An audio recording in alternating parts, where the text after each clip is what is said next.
Good afternoon, all you friends and family members. This is Richard Wallace Jr., Reformers Unanimous Chapter Director, number 520, based out of Flower Mound, Texas, with today's Director's Daily Dose that keeps the devil defeated. And let me just wish you a happy Thanksgiving.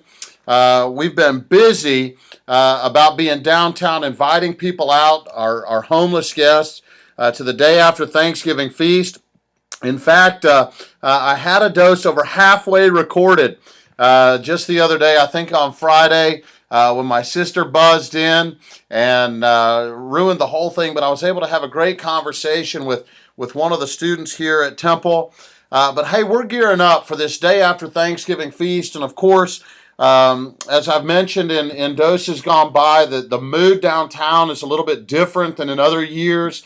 And just really been wrestling with how many folks we're going to have. Should we even move forward with the event or not? And then last night before the evening service, as I often do, I came and sat down in my office and caught some time alone with the Lord while my wife was at choir practice. And the Lord gave me this from Proverbs chapter number 19. From Proverbs chapter number 19. Better is the poor. That is not the verse. Verse number 17. He that hath pity, and unfortunately, we've turned this word pity around almost to where it's got a negative connotation. But literally, that word is compassion. We live in a compassionless society. We really, really do, and unfortunately, we live in a compassionless Christianity. So oftentimes, man, instead of being that judgmentless individual as Christ was, he did not judge, but rather told the woman caught in the very act of adultery, go and sin no more.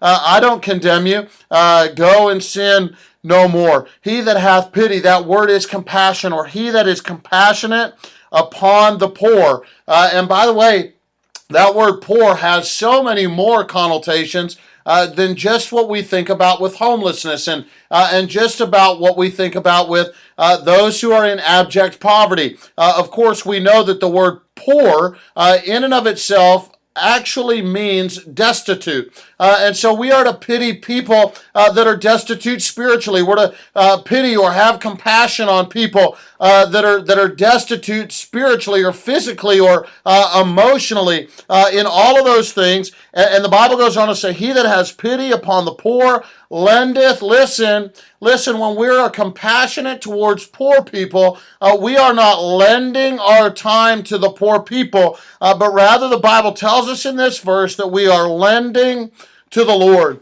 And that which he or that man that is compassionate lendeth to the poor hath given, will he, the Lord, pay him again. In other words, what the Bible is saying is when we're compassionate to poor people, people that are struggling in destitution, the Lord rewards us for our efforts. The Lord rewards us for our compassion. The one thing that's been challenging my heart over and over and over as we build up towards this holiday season, of course, you can see in the lower corner of your screen there some of the toys that are beginning to come in for Joys for Toys. And as we talk about this community feast that we're going to do for those destitute people in our community, and of course, Reformers Unanimous is geared and built for people who are destitute spiritually, they're destitute domestically, they're destitute physically, having been ravaged by addiction, and oftentimes they may have material wealth, material possession, but their soul is absolutely destitute.